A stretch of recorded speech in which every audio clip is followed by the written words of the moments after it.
جس کا میں مولا ہوں، علی اس کا مولا ہے۔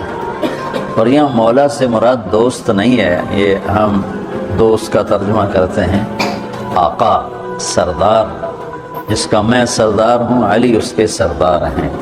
اس کے پیچھے ایک کافی پس منظر میں بہت سی چیزیں ہیں، ان کی صفائی کرنے کے لیے میرے نبی نے غدیر خم پر یہ حدیث بیان فرمائی خطبے میں کہ جس کا میں مولا ہوں اس کا علی مولا ہے۔ تو یہ چند دن پہلے مجھے خیال آیا کہ ہمیں حضرت علی نہیں کہنا چاہیے، ہمیں مولا علی کہنا چاہیے، کہ میرا نبی ہمیں ان کو ہمارا مولا بنا کے گئے ہیں۔ ہم سمجھتے ہیں صرف یہ شیعہ کہتے ہیں مولا علی، وہ صحیح کہتے ہیں، من کنت مولاہ فعلی مولاہ۔ آپ سب کے 6 روپے میں حیرانی دیکھ رہا ہوں، حالانکہ میں آپ کو صحیح حدیث پیش کر رہا ہوں، من کنت مولاہ فعلی مولاہ، جس کا میں مولا ہوں علی اس کا مولا ہے۔ تو میں اب حضرت علی نہیں کہتا، میں کہتا ہوں مولا علی، کہ ان کا حق ہے۔ جیسے ہر صحابی کی بعض خصوصیات ہیں جو دوسرے میں نہیں۔ آپ نے ابو بکر سب سے بڑی ہستی ہیں صحابہ، ان کو نہیں آپ نے کہا کہ تو جنت میں میرے آگے آگے چلتا ہے۔ بلال کو کہا کیا بات ہے، جب جنت میں جاتا ہوں مجھ سے آگے آگے چلتا نظر آتا ہے، جزوی فضیلت۔ سارے لوگ پیدل چلیں گے، میں براق پہ چلوں گا، میرے نبی نے فرمایا، اور بلال میرے آگے سرخ اونٹنی پہ بیٹھ کے چلے گا، یہ جزوی فضیلت۔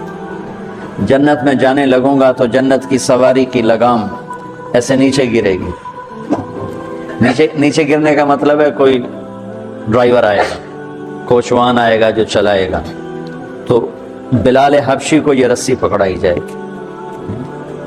تو اس طرح یہ جزوی فضائل کسی کے کسی طرح، کسی کے کسی طرح ہیں۔ تو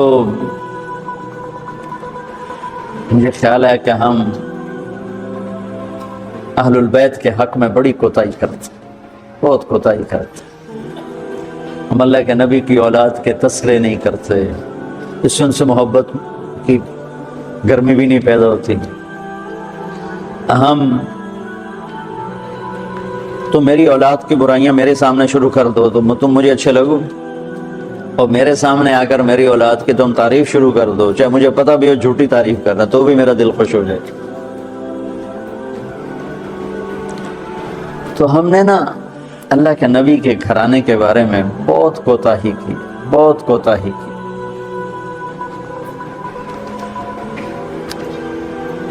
تو میں تم سنتے رہتے ہو، میرے ہر بیان میں اہل بیت کا تذکرہ ہوتا، اور یہ میرا ایمان ہے کہ یہ میری بخشش کا بہت بڑا وسیلہ ہے اگر اللہ کے ہاں قبول ہو۔ ریاکاری میں مردود ہو گیا تو وہ تو الگ بات ہے، اور جو اس کا ہر فیصلہ حق ہے، لیکن اگر میرے اللہ نے قبول فرمایا تو میرے بیانوں میں میری سب سے بڑی متاع میرے نبی کے گھر کا تذکرہ ہے۔ میں اس سے اندر کی محبت سے بھر کے کرتا ہوں، اور اپنی کوتاہی پر اور امت کی کوتاہی پر استغفار کرتا ہوں کہ ہم نے اپنے نبی کی اولاد بلانا تو کیا ہے، 60 سال میں کیا کر دیا، ذبح کر کے رکھ دیا۔ مجھے حیرت ہوتی ہے کہ نبی کا نواسہ ہو اور ادھر سارے نامراد سور قسم کے انسان ہوں، اور پھر ان کے پیچھے لگ کے نبی کے نواسے کو ذبح کر دیا۔ کچھ سمجھ نہیں آتا۔ شاید اللہ ان کے عالی شان مقام طے کر چکا تھا۔ جب وہ سب ساتھیوں نے کہا نا کہ آپ واپس چلیں، وہاں ابن زیاد آ چکا ہے، واپس چلیں، تو فرمایا کہ نہیں مجھے جانا ہے۔ ان کا تم موت دیکھ رہے ہو، کیوں جا رہے ہو؟ کہ مجھے میرے اللہ کے نبی خواب میں ملے ہیں، انہوں نے مجھے کچھ بات فرمائی ہے، لہذا مجھے جانا ہی جانا ہے۔ مسروق ابن اجدع فرماتے ہیں کہ میں نے کتنے صحابہ کی صحبت اٹھائی، اور پھر میں نے کیلکولیٹ کیا کہ 6 آدمیوں میں تمام صحابہ کا علم موجود ہے، ابی بن کعب، معاذ بن جبل، زید بن ثابت۔ ٹھیک ہو؟ اور عمر بن خطاب، عبداللہ بن مسعود، علی بن ابی طالب، مہاجرین میں سے۔ پھر فرمایا کہ میں نے جب ان سب کو، ان 6 کو اکٹھا کیا تو مجھے 2 میں نظر آیا، سارے صحابہ کا علم، عبداللہ بن مسعود، علی بن ابی طالب۔ اگلی بات میں کرتا ہوں، اپنے جو تھوڑا بہت میں نے پڑھا ہے سیرت کو، کہ ان دونوں میں اگر وزن ڈالا جائے تو علی بن ابی طالب اعلم الناس ہیں بعد الانبیاء، صحابہ میں سب سے زیادہ علم والے۔ ایک لمبا زمانہ ملا نا، ویسے تو ابوبکر صدیق عالم بمزاج النبی تھے، نبی کے مزاج کو سمجھنے والے ابوبکر سے بڑھ کر کوئی نہیں تھے، لیکن علم کے میدان میں یتفجر العلم من جوانبہ وتنطق الحکمت من نواحیہ۔ دیکھو آدمی سفر سے بہت کچھ سیکھتا ہے۔ یہ حدیث پڑھی ہوئی تھی علی بن ابی طالب رضی اللہ تعالیٰ عنہ کے اوصاف میں نا، کہ علم ان کے روئیں روئیں سے پھوٹتا تھا، روئیں روئیں سے۔ ہم بھی یہی ترجمہ کر دیتے تھے، اور حکمت نے ان کا احاطہ کیا ہوا تھا۔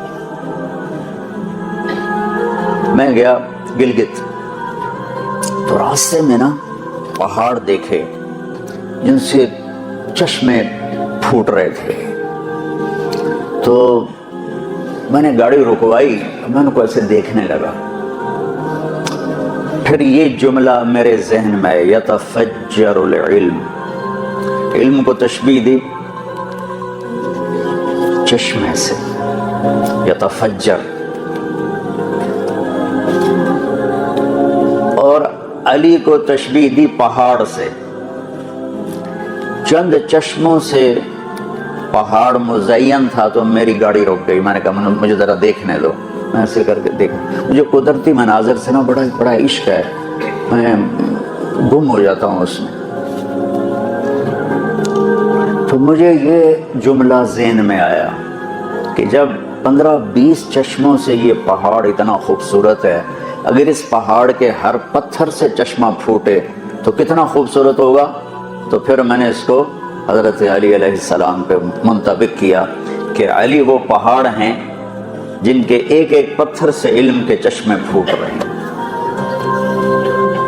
سبحان اللہ۔ پہلے زمانے میں لڑائی کے لیے، حملہ کے لیے تلوار اور دفاع کے لیے ڈھال، تو جنگجو لوگوں کے ایک ہاتھ میں ڈھال ہوتی تھی اور ایک ہاتھ میں تلوار ہوتی تھی۔ تو خندق کی جنگ میں مرحب جب خندق پار کر کے آیا تو اس نے کہا ہے کوئی میرے مقابلے میں؟ سارے بیٹھ گئے، کوئی نہیں کھڑا ہو۔ حضرت علی کھڑے ہوئے، یا رسول اللہ انا لہو، میں جاؤں گا۔ میرے نبی جیسی شخصیت، علی جیسی شخصیت کو کہہ رہے ہیں بیٹھ جا، تجھے پتہ ہے یہ امر ہے، یعنی تو اس کے ٹکر کا نہیں ہے، بیٹھ جا، بڑے بڑے نہیں کھڑے ہو رہے، تو بچہ ہے ابھی 21 سال 23 سال عمر تھی۔ انہوں نے کہا کون ہے میرے مقابلے میں؟ پھر سب عمر جیسے شاہ سوار، زبیر جیسے، طلحہ جیسے۔ علی کھڑے ہو گئے، یا رسول اللہ انا لہو، میں ہوں۔ آپ کہو بیٹھ جا، یہ عمر ہے۔ پھر اس نے کہا کدھر ہے تمہاری جنت جس میں دعوے کرتے ہو شہید ہوں گے تو جائیں گے، تمہیں کوئی جنت کا شوقین نہیں ہے؟ پھر کوئی نہیں کھڑا ہوا، علی کھڑے ہو گئے، یا رسول اللہ انا لہو، امام المتقین، من کنت مولاہ فعلی مولا، جس کا میں مولا ہوں علی اس کا مولا ہے علیہ الصلاۃ والسلام۔ بیٹھ جائیے، عمر ہے یا رسول اللہ۔ پہلے تو آپ بیٹھتے رہے، جب تیسری دفعہ آپ نے کہا بیٹھ جا، کہا اب نہیں بیٹھوں گا، وَإِنْ كَانَ عَمْرًا، عمر بھی ہے تو میں جاؤں گا۔ تو آپ نے کہا اچھا چل جاؤ۔ پھر آپ نے ان کے لیے دعا کی۔ اب ان کے ایک ہاتھ میں انا الذی صمتنی امی حیدرا کلیث غابات کریہ المنظرا اوفیہمی بالساء کیل السندرا۔ یہ شعر پڑھتے ہوئے جا رہے تھے، میں ہوں جس کا نام اس کی ماں نے حیدر رکھا ہے۔ حیدر شعر کو کہتے ہیں، شعر، اس لیے آپ کو حیدر کرار، کرار کہتے ہیں پلٹ پلٹ کے حملہ کرنے والا۔ تو آپ کا لقب تھا وہ شعر جو پلٹ پلٹ کے حملہ کرے اور سامنے کسی کو نہ چھوڑے۔ تو جب آپ پہنچے تو آپ بچے سے، وہ 100 لڑائیاں لڑ چکا تھا، تو کہنے لگا کون ہو؟ کہا میں علی ہوں، چہرہ تو چھپایا ہوا تھا. کہنے لگا علی بن عبد المطلب، آپ کے دادے کا نام لیا، مطلب کے بیٹے، عبد المطلب کے بیٹے علی. آپ نے کہا نہیں، بن ابی طالب، میں ابو طالب کا بیٹا علی. کہہ رہے بھتیجے تو کہاں سے آ گیا، جا واپس، تجھے مارنا مجھے چنگا ہی نہیں لگتا. یعنی وہ ایسے یقین پر ہے کہ بھائی بچے نو تو میں مروڑ دینا ہے، تو دوسرا قرابت رشتہ نکل آیا. کہا نہیں، محمد سے کہو کوئی اور آئے. انہوں نے کہا میں ہی تینوں کافی ہاں. کہا میں تجھے مارنا نہیں چاہتا. علی نے کہا پر میں تو تجھے مارنا چاہتا ہوں. اس کو غصہ چڑھ گیا، اس نے آ کے جو ادھر کے وار کیا تو حضرت علی نے ڈھال پہ روکا. وہ میں بتا رہا ہوں کہ ڈھال کا تصور کیا ہے، اس پر یہ سارا واقعہ مجھے یاد ہے کہ دشمن کے وار کو ڈھال پہ روکا جاتا تھا. تو پھر اس میں جس کا داؤ پہلے لگ جاتا وہ پار ہو جاتا. تو اس نے 2-3 وار کیے، حضرت علی نے ڈھال پہ روکے. پھر اس نے ایک زور سے وار کیا تو اس نے ڈھال کو توڑ دیا اور کندھے پہ آ کے تلوار لگی اور کندھا زخمی ہو گیا. اب حیدر کرار بنا، پلٹ کے حملہ کرنے والا. زخمی شیر زیادہ غصے میں آتا ہے. حضرت علی نے جو پلٹ کے اس پہ وار کیا تو اس نے ڈھال آگے کی، تو علی کی تلوار نے ڈھال کو توڑا اور کندھے پر لگی، اس کی بھی کندھے پر لگ کے بس طاقت ختم ہو گئی. لیکن کرار کی تلوار ڈھال کو توڑا، کندھے کو توڑا اور پوری باڈی کو چیر کے 2 حصوں میں پھینک دیا. تو اس کی لاش پہ پاؤں رکھ کر کہا عبد الحجارۃ من صفاحت رأیہ وعبدت رب محمد بصواب. یہ ہے پتھر کا پجاری اور میں ہوں رب محمد کا پجاری.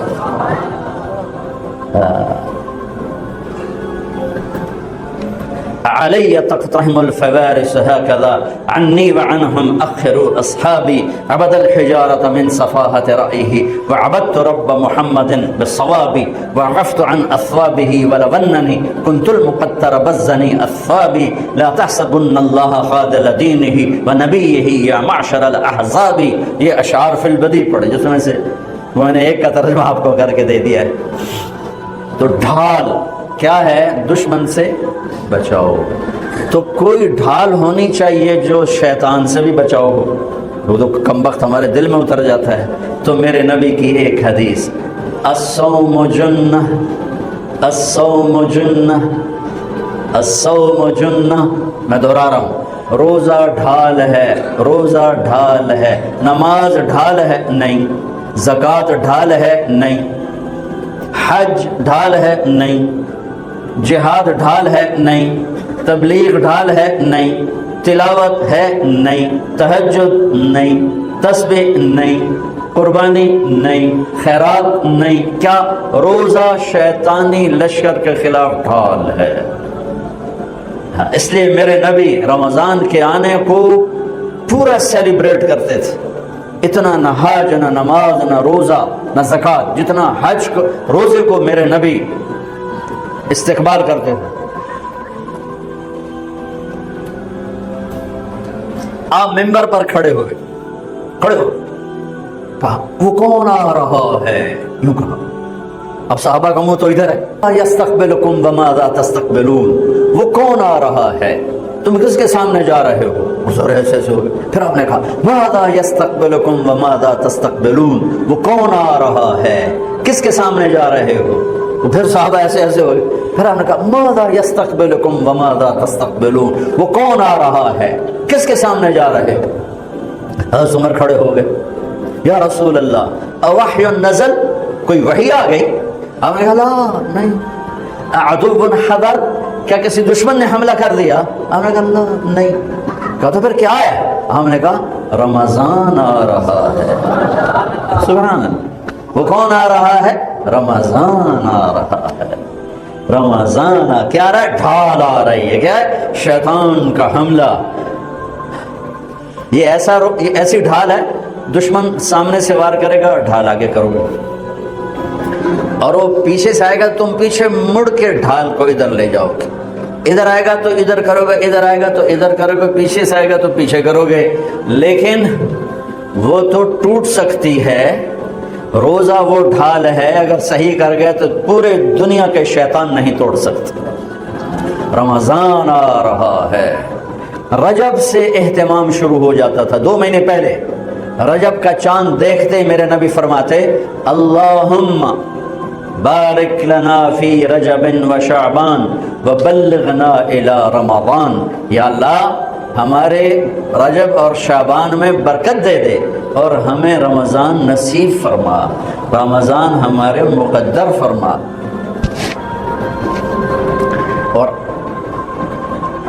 رمضان کو میرے نبی نے جس طرح قرآن سے آباد کیا، سبحان اللہ.